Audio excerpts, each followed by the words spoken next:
Tonight, we journey into a forgotten corner of the Appalachian Mountains, a place known as Hollow Creek. Legend whisper of a woman in blue, a figure who glided through the Christmas snow, knocking on doors that other wouldn't dare approach. She sought no warmth, no shelter for herself. Instead, she offered a gift far more precious, hope for soul who had long forgotten how to believe. In the forgotten hollow of Hollow Creek, miracle had become a distant memory. Tucked away in the rugged Appalachian Mountains of West Virginia, Hollow Creek was a valley swallowed by poverty, frigid wind, and a crushing sense of abandonment. Ancient calming gaped like festering wound across the hillside, terre vint long since depleted. The men who once dwelled within them were now either gone, ravaged by sickness, or silently interred beneath layer of mountain dust. Christmas approached, yet ETS spirit felt utterly extinguished here. Half the homes stood dark, their windows barred of festive lights. The local church, a beacon of community, had collapsed 3 winters prior, ETS roof caved in, ETS priest long departed. Now, if prayer were whispered at all, they were uttered alone in the encroaching darkness, hushed plea to a God whose presence felt agonizingly distant. Amid this frozen desolation, a single, fry porch light flickered defiantly from the Miller family's cabin. Inside, little Ellie, barely 7 years old, pressed his face to the window, watching the snow descend upon the fields. For weeks, he had battled a persistent cold, his small body racked through endless night, while his mother, Grace, desperately tended the dwindling fire. Medicine was a luxury she couldn't afford, and the nearest clinic lay 2 towns away, en impossible journée inter dire circumstances. That night, Grace offered a prayer, not a loo, but with the weary resignation of one whose strength to believe had been utterly depleted. If you were truly there, Lord, please don't forget us tonight. Outside, the wind shrieked through the skeletal trees, a mournful, lonely hymn. And then, a profound shift. Ellie's cooing suddenly ceased. She tiny and pressed against the cold glass. Mama, he whispered, his voice tinged with wonder, there's someone out there. Grace looked up, her hat a drum against her rib. Through the swirling snow, a figure slowly materialized, approaching their porch, a woman draped in a long, blue cloak that seemed to shimmer with an in light, even in the encroaching dark. No footprint marred the pristine snow behind her. She paused before their door and delivered 3 gentle knocks slow, calm, and imbued with an inexplicable warmth. Grace hesitated, fear clawing at her. Was it someone lost, or worse, dangerous? But when she finally drew the door open, no frigid blast of wind assailed them. Instead, a soft, radiant light sped into the cabin, chasing away the shadow. The woman smiled. Her voice, though she uttered no word, resonated with the harmony of music. She simply raised her hand toward Ellie, then touched her own hat, a silent, profound blessing. Then, as softly as she had arrived, she turned and vanished into the swirling snow. When Grace looked again, a faint luminescence shone where the woman had stood, a single, pristine white rose, blooming miraculously in the drift. That night, Ellie slept peacefully for the first time in months. And at dawn, when Grace opened the door, the rose remained, untouched by the beating frost. Word spread like wildfire through Hollow Creek the next day. Other, they whispered, had seen her too, the lady in blue, moving from door to door, bestowing her silent blessing upon every home where a flicker of face still dared to burn. Snow continued to fall through the night, blanketing the valley in an ethereal silence. Only one house down the road still held a beacon of light, the humble trailer of Frank Dawson, a 68-year-old veteran living alone with his faithful dog, Scoot. Frank hadn't celebrated Christmas in years. Et on sung a lone candle in his window when his wife was alive. So the Lord can find us, she would say. But since her passing, the candle had remained in ETS box, gathering dust like a painful memory and refused to touch. That night, he sat at his kitchen table, staring at an empty plate and a half-finished bottle of whiskey. The muted thrum of our documentary on the television was the only sound, competing with the relentless wind. Outside, the power lines swayed precariously. The valley was plunged into near total darkness, save for a few scattered porch lights, flickering like dying stars. At precisely 11h47 du soir, Scoot began to bark the franzier, fearful yelp of danger, bu something else entirely. Frank snapped off the TV. The room fell into an unnerving stillness. Then, it came, three soft knock on the metal door. He froze.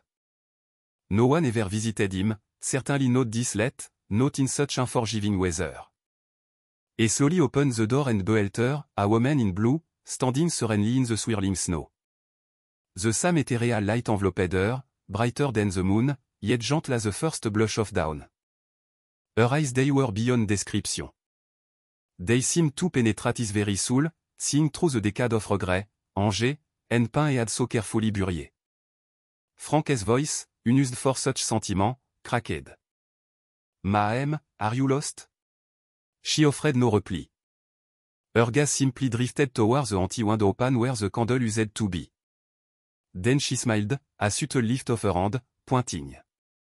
Frank understood. He turned, fumbled open a drawer, and retrieved the small, dust-covered candle his wife had cherished. He placed it by the window, struck a match, and as the flame caught, an unearthly peace enveloped the room as solace he hadn't known since the battlefield, since before the nightmares began. When he turned back, the woman was gone. Only the wind stirred outside, but now it felt different, soft, warm, almost like a whisper of spring in the depth of winter. Scoot sat quietly, tail gently wagging, his gaze fixed on the door if still seeing her. And Frank Dawson, who hadn't uttered a prayer in 40 years, knelt by that window, his trembling hand clasped, and whispered, "Thank you for finding me."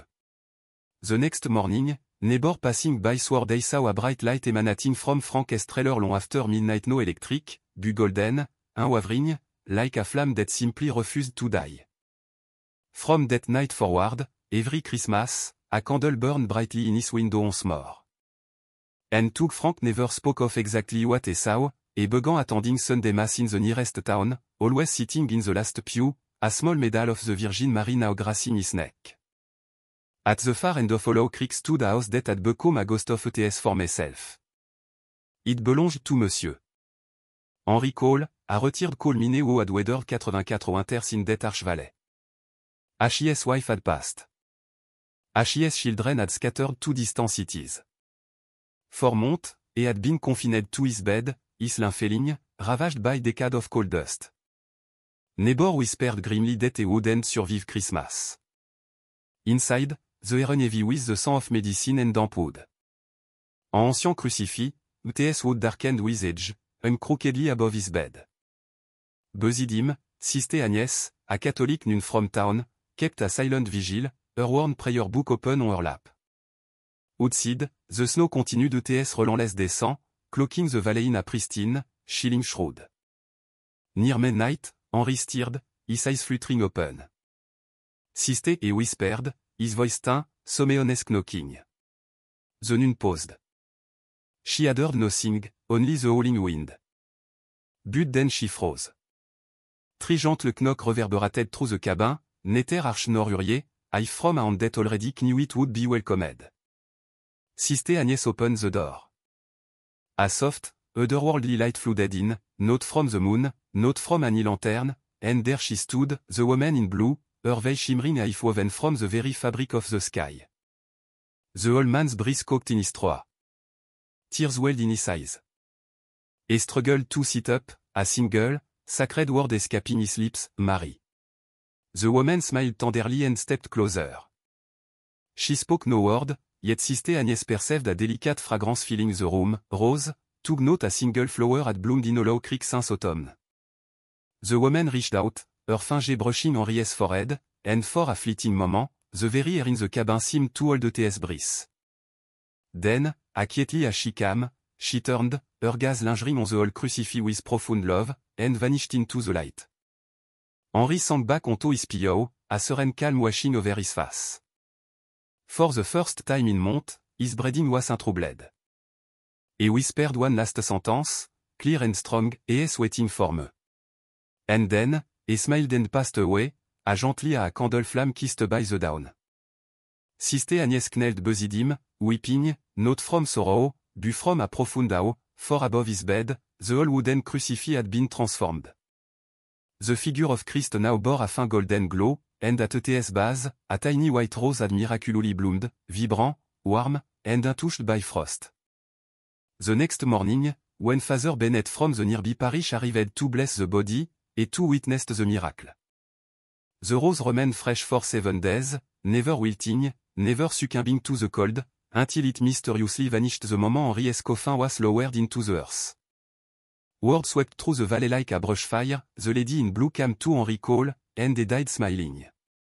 For the first time in decade, the people of Hollow Creek began to light candles more.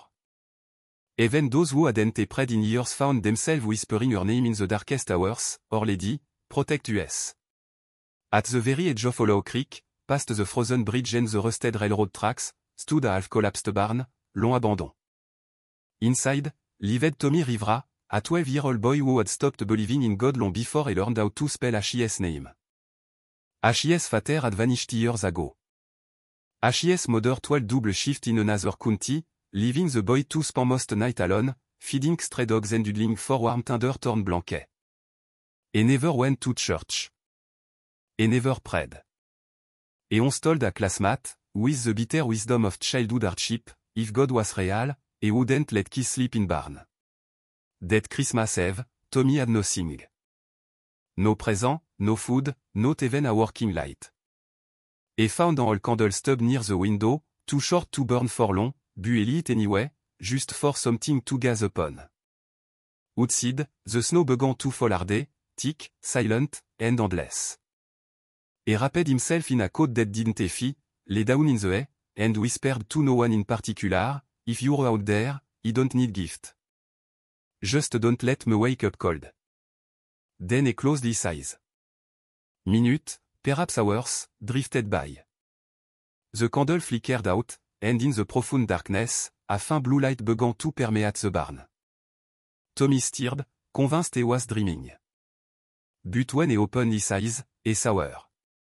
A woman standing at the doorway, her cloak flowing gently, took no wind stirred. The snow behind her didn't fall, it glowed. She stepped closer, her eyes filled with a boundless compassion, the kind a child only ever sees reflected in a mother's face. Tommy sat up, he sat pounding a frantic rhythm. Who are you? He managed to ask. She offered no answer, only a gentle smile, and extended her hand. The barn's broken roof leaked snow, but wherever her feet touched, the flake melted into shimmering light.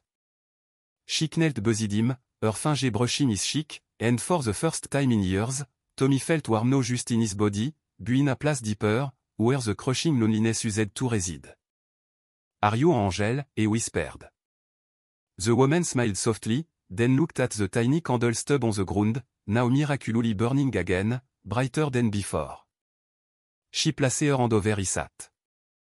And suddenly, he saw vision he couldn't explain, his mother driving home safely through the snow, his father standing at the church door, clutching a rosary, and himself, all day, smiling, lighting candle for her. When he looked again, she was gone. Only the candle remained, still burning with a steady, soft blue flame that refused to die.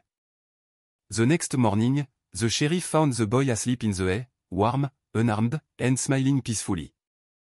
When asked what happened, Tommy simply said, "A lady came." She said, "God didn't forget about Hollow Creek." Word spread quickly. The same blue light had been seen by travelers on the road, by the nurse, by Grace, by Frank.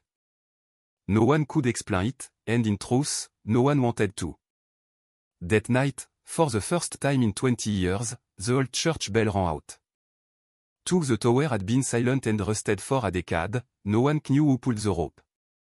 But from every house in the valley, people stepped out, candle in hand, looking up toward the mountains, where a soft blue glow lingered in the sky, like the tender tray of a mother who had just finished visiting all her beloved children. For years, the old church of St.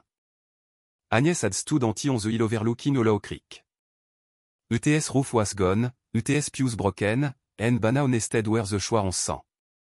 But that winter morning, as the village gathered outside, something inexplicable occurred, the bell, silent for a decade, tolled 3 times at dawn. No one knew how. When the news reached Father Bennett, the priest who had once served the valley, he dismissed it a mere nostalgia, playing trick on lonely mans.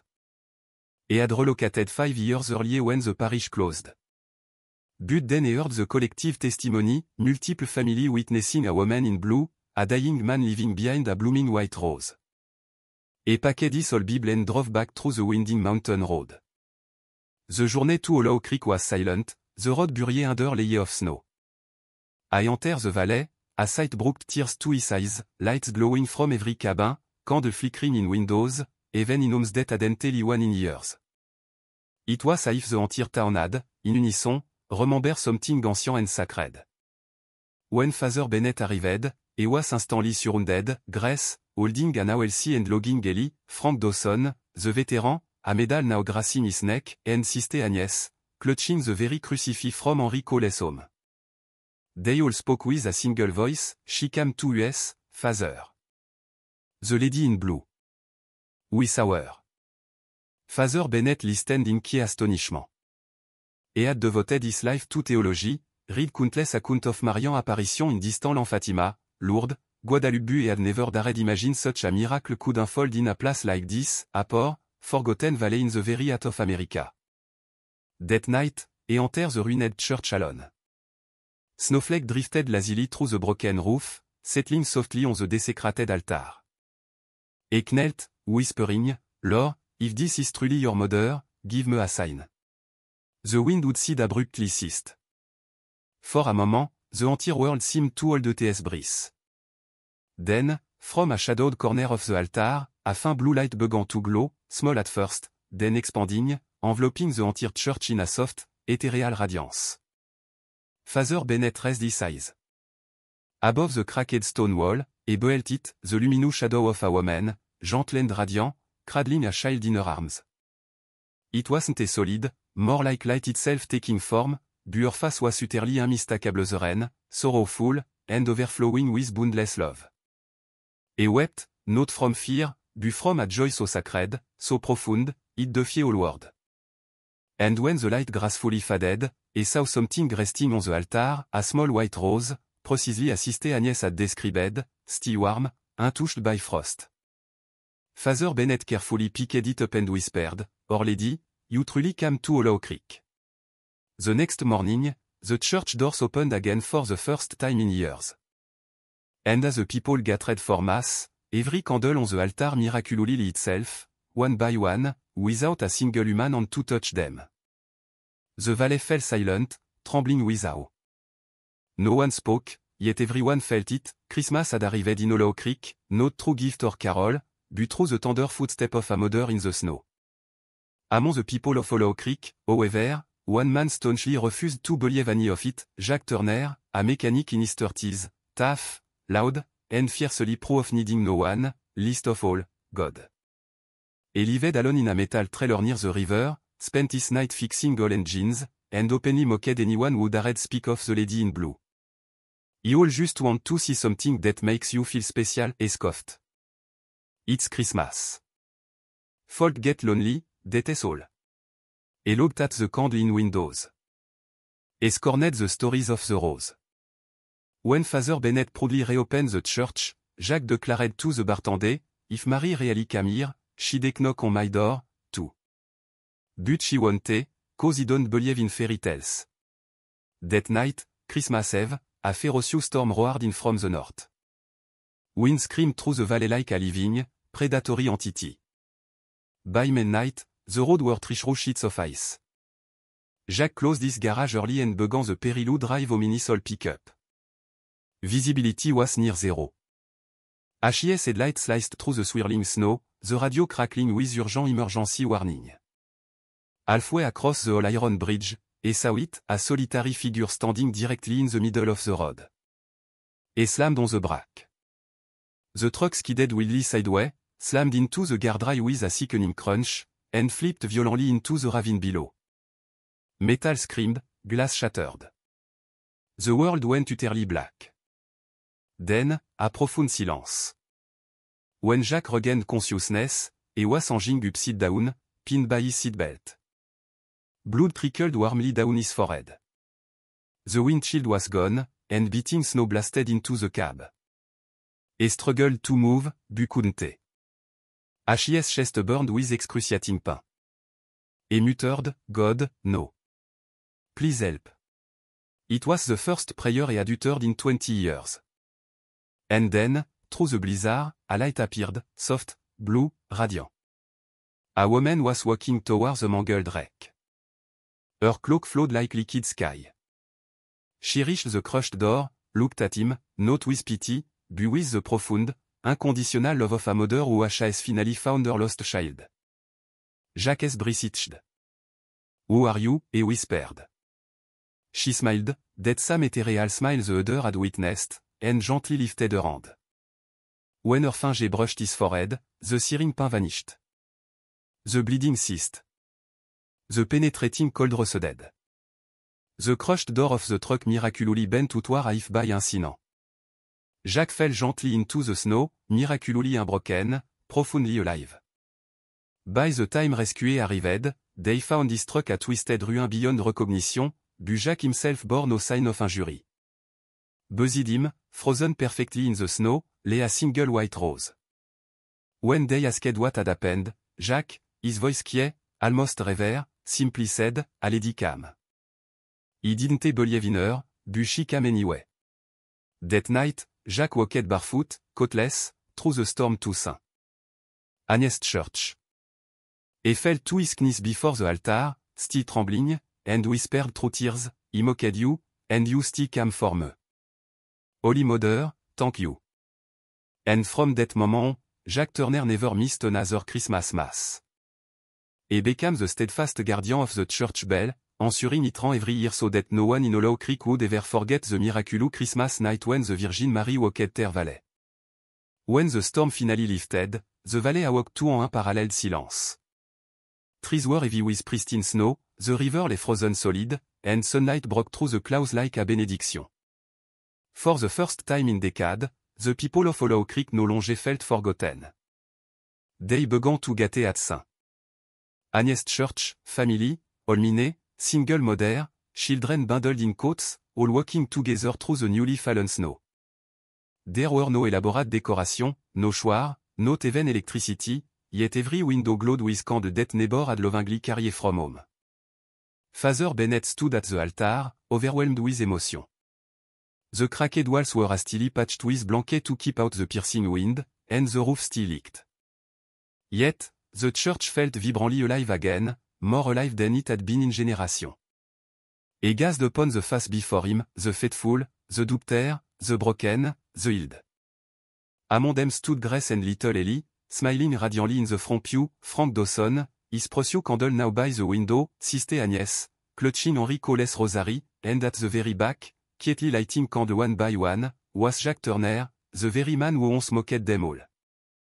When the bell rang that morning, it was more than just the sound of metal. It was the resounding heartbeat of a town gloriously reborn. After Mass, Father Bennett walked outside with the village. They stood where the statue of the Virgin Mary once proudly stood before the roof's collapse years ago. Only a broken, snow-covered pedestal remained. Then Jack stepped forward. He cleared his throat, his eyes wet with profound emotion.